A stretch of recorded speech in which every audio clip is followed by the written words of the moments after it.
Do you like playing games with your friends? Are you a Marvel fanboy or fangirl? Do you like ass? Damn, baby. I like it. Do you hate Overwatch right now? Then congratulations! Marvel Rivals may be a game for you. Seriously though, I think there's more than a couple of great reasons why this game feels fun to play to several people, and I just wanted to mention just 3 of my personal strongest. Number 1, it's based on an existing IP. Marvel as a brand is ubiquitous. The Marvel Cinematic Universe made sure of that. And not only is it everywhere, but it's attracted people into watching films and reading comics that normally wouldn't if they hadn't been sucker punched by good films like Iron Man or the Spider-Man series. This also means that people who wouldn't normally play a hero shooter like Overwatch may actually see characters they recognize and dive right into playing Rivals. Once they find out that the game is actually pretty fun, they stick around. The Overwatch comparisons are inevitable, so I won't avoid that here.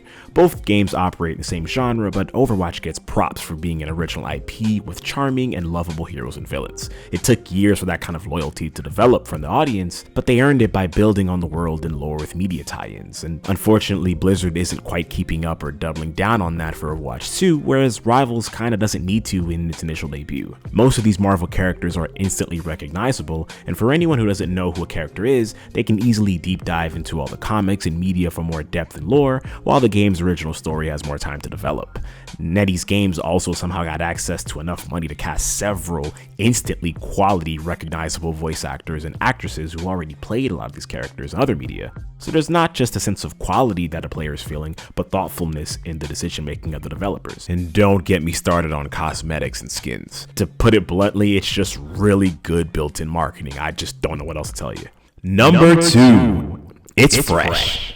Enough. Now, I'm not a lore nut or fully understand every team-based shooter that ever existed, but in the current landscape of hero shooters, Marvel Rivals feels fresh and different enough from its counterparts to make itself very engaging to both casual and hardcore players.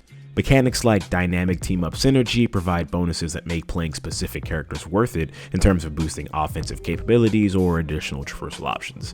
The maps are expansive and destructible, adding more of a tactical dynamic where players can attack from off angles others didn't even know existed. And Rivals appeals itself to a lot of different kinds of players by offering 33 different heroes on release, so that newbies can find a character they enjoy, and they all have varying degrees of difficulty to attract new players learning the game, or advanced players who perform more technical playstyles.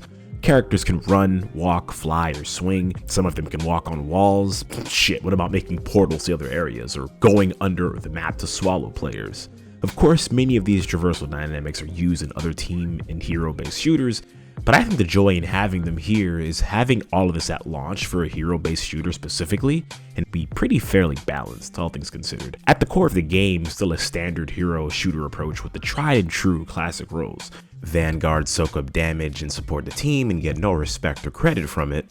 Duelists overextend and feed because they're too fucking greedy, and healers struggle to keep the team alive while trying very, very hard not to get fucking killed every 2 seconds. You ever had your shit pushed in? Your shit pushed in. Simple question. Nah? No. Had my shit pushed in. Oh yeah, man, I had my shit pushed in, bro, big time! There's also something to be said about the art style and the visual identity of the game. And if I were to use Overwatch as a comparison again, the appeal of that game's visuals was almost Disney-like in the more whimsical, charming, and smooth feel of those visuals. And Rivals has more of a punchy, vibrant aesthetic, like a comic book. Male characters are buff and built like trucks. Women are built like, well, you know. There's definitely more of a focus on the art and the aesthetics in a way that other team shooters just don't highlight, and I think that's more to do with the origins of Marvel as a brand being just comic books for kids. The game is not aiming to reinvent the wheel, just adding its own tweaks to the gameplay and charm and everything else to really solidify itself as a distinct product amongst its contemporaries. Number 3, Ludonarrative Harmony. What it mean?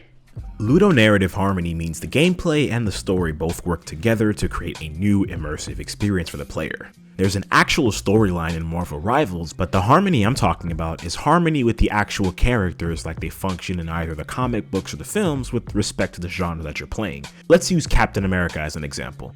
In Marvel Rivals, Cap is a Vanguard class, meaning that he's a tank. And tanks traditionally lead a team and soak up damage, while also being very hard to kill. He's what you would call a dive tank, which are more aggressive tanks that have faster mobility and maybe a bit more scrappy, used to literally dive into the enemy team. And Cap is very much played as a bully, meant to be in your face, incredibly evasive and quick for a tank, hard to kill, and has an ult that literally makes him and his team harder to kill and gives them quicker movement. In the comics and films, this is literally the role he plays. He's the leader of the Avengers, is their moral compass, and known for iconic moments where he's the last or only hero standing against the opposition. Combo this with iconic comic attacks replicated in the game, and you're playing an instantly recognizable hero with instantly recognizable roles and abilities. In other words, if you're playing the character well, you are Captain America. I main Cap, and I kid you not, there is no greater feeling than finishing off an enemy with a shield toss. Like, goddamn, that shit is so satisfying. Sorry, soldier.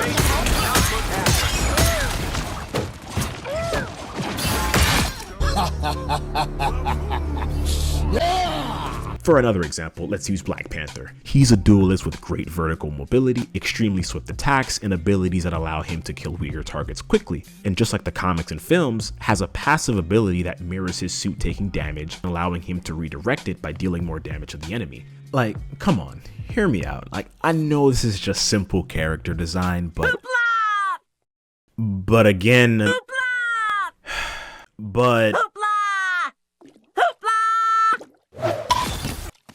Again, the feeling of using these abilities to get kills is some of the most satisfying shit you're ever gonna do in the game. No matter how much a brand new IP within a genre builds a character to have that same effect, it's different when a brand like Marvel has a game where you can be that hero with decades of history. It's like Arkham Knight's selling point that you can be Batman. You're him. You're the character. Team up abilities have similar effects too, like Rocket and Groot being able to work together, or Doctor Strange allowing Spider-Man to go through portals. Combining all of these cool and strategic gameplay mechanics in order to push the convoy or defend a point, while also using comms to communicate with your fellow superhero teammates, creates its own unique immersive experience very difficult to replicate in this genre. It's simply genius design at work, and it should be commended. Now, we do have little narrative dissonance, which is the opposite. Mechanics don't always support the story of the game or the game mode you're playing. Rocket Raccoon can't revive characters. Jeff the Land Shark should not have caught me here. Spider-Man has a rule of not killing, but here he is, flinging a hero to their death. You might find yourself playing with teammates who love to feed and actually work against the goal of winning, but actually that's kind of what Loki does, isn't it? So maybe that's harmony? Anyway, my point being that no game is consistently harmonic with all its mechanics, and some dissonance is expected. But when the players all play with the same goal, the harmony is not only inevitable, but goes far and beyond in satisfaction. Again, Marvel Rivals is doing a lot of things right here, and I just wanted to point out 3 of my personal strongest reasons this game works on so many levels. The Marvel branding and iconography, strong and emergent gameplay, and having that gameplay and branding blend to create an immersive experience in a competitive environment makes for some strong player attachment. But what about y'all? Comment below what appeals you to the game, and how do you think they can improve or be better? I'm excited for the future of the game, and I hope to play it for a long time. Please like, comment, and subscribe if you like videos like these from me, and especially my more thoughtful video essays. Thank you for watching.